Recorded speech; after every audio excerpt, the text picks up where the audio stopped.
How do we ask questions that actually work, especially with children, young adults? The best way is to use open-ended questions. Avoid why. Why is the worst one because straight away it's accusatory. It is just shouting out, you are accusing me. Why did you do that? Why did you go there? Why?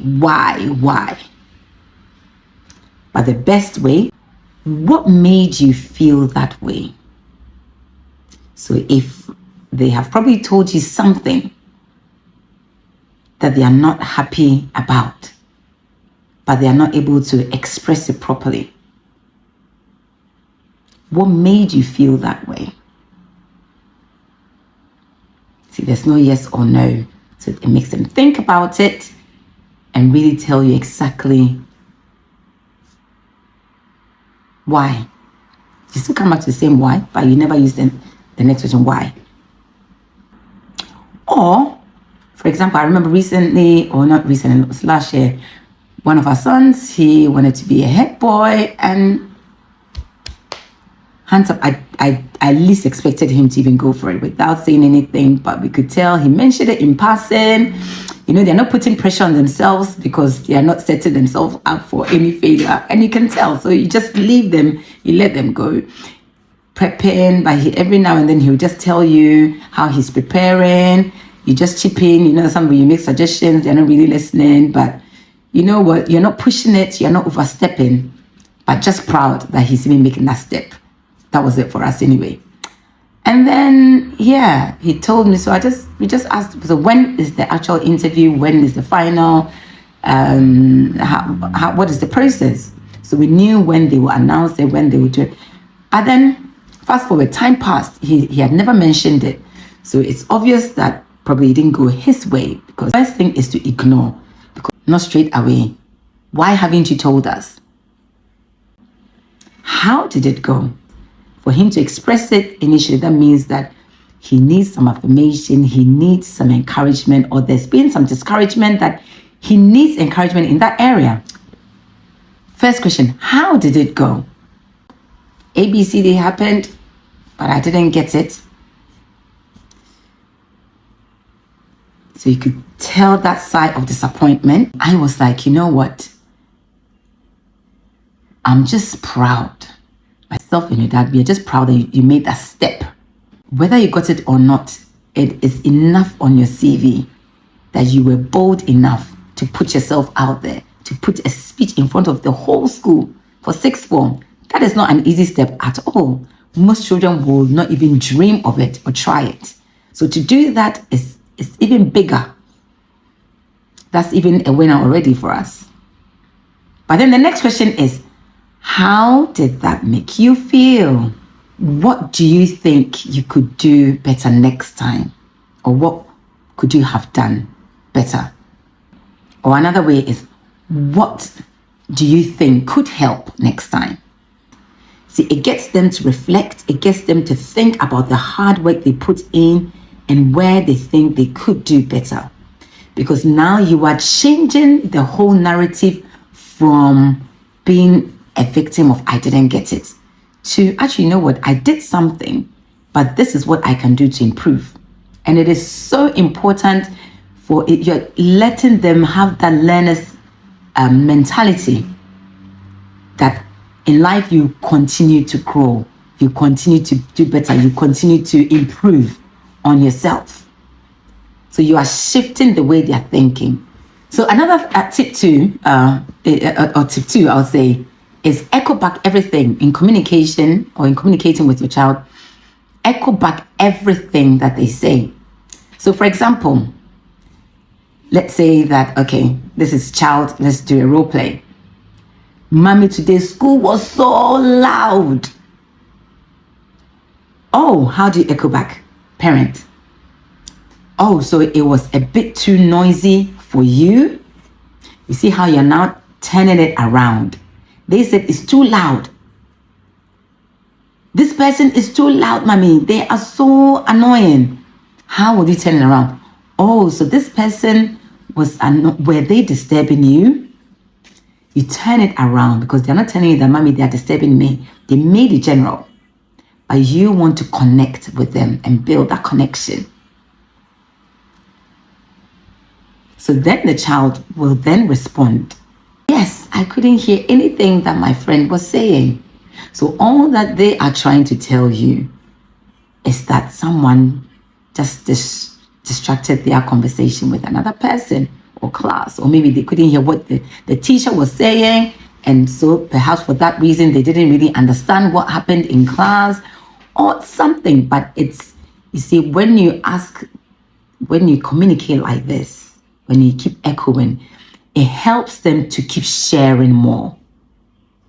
So whatever they say, repeat it, but make it about them in a subtle way. Another thing too in communication is that pause. Don't always try to fill the silence. No.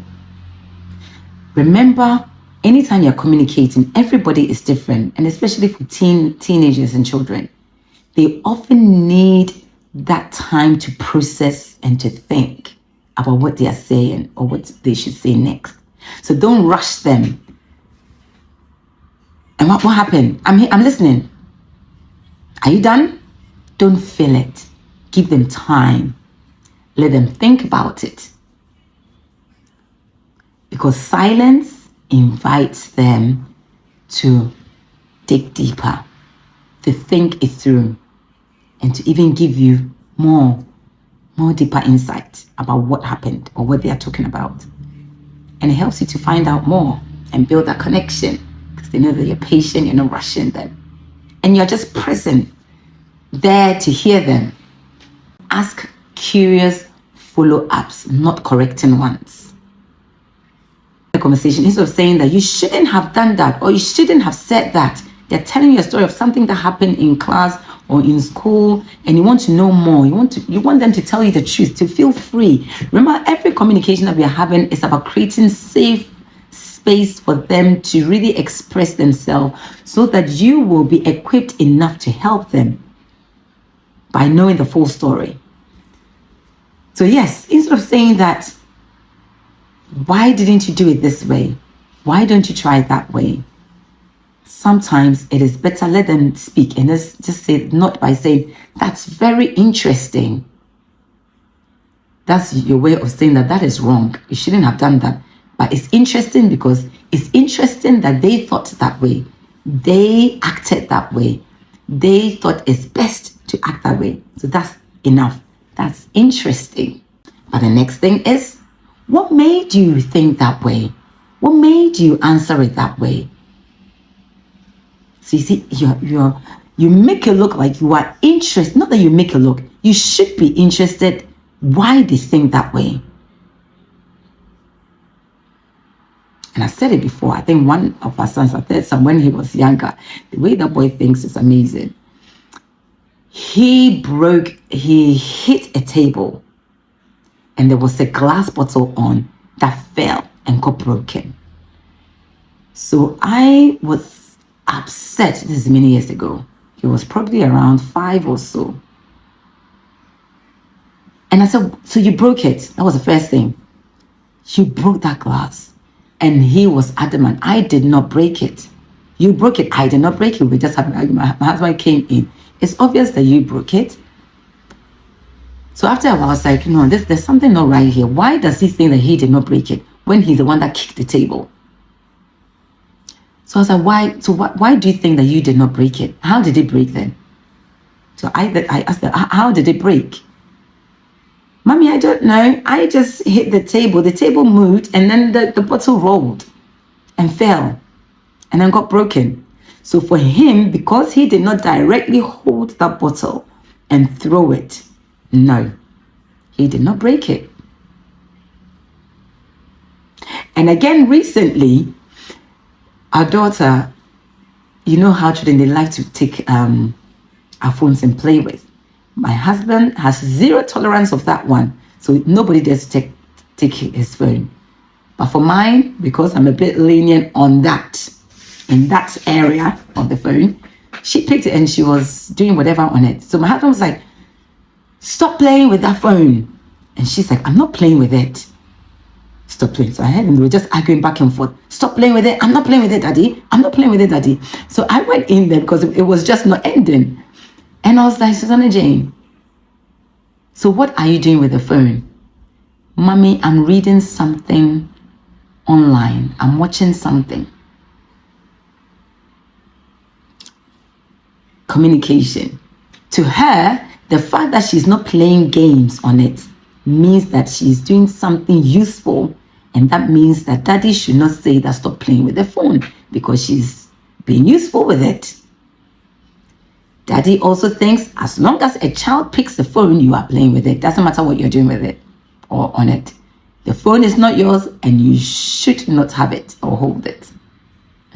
So I think we both just burst out laughing because we just realized that indeed she's a child. And you need to communicate with them exactly as it is. Don't use the phone for anything else because it's not yours. But anyway, all that I'm trying to say is that don't be corrected. Ask the right questions so that you get the right answers out. You keep sharing more and you get to really understand what is in their mind, what makes them think that way. And the last thing is avoid multitasking, especially when you know your child really needs you and they want to talk to you. Give them that attention. Because a few minutes of no distraction is better than an hour-long conversation of total distraction, multitasking, doing everything that you forgot to do in the day. So yes, how do we ask the right questions that work for children? Let me know how it goes. So really, it's not just only about if you're having a bad communication with your child. There's always room for improvement. There's always room for doing it better. I have not raised a teenage daughter yet, so I'm always speaking to my friends or family or watching those who have done it to learn from, so that when I get there, I don't make the mistakes that they made, so that I can communicate better with her. So it's better I start learning now while she's 8 and getting into that than waiting and saying that, let me just experiment. No, our children are too precious to experiment with them. Many have gone ahead of us. There's so many strategies and that we can learn from and make life better and enjoyable for them and us. So please do subscribe, share, comment, and let me know what you think. Feedback once you have tried it. But in the next video, we will be talking about emotional safety and trust building. Still on communicating and getting into the communication world of our children. See you in the next video. Bye.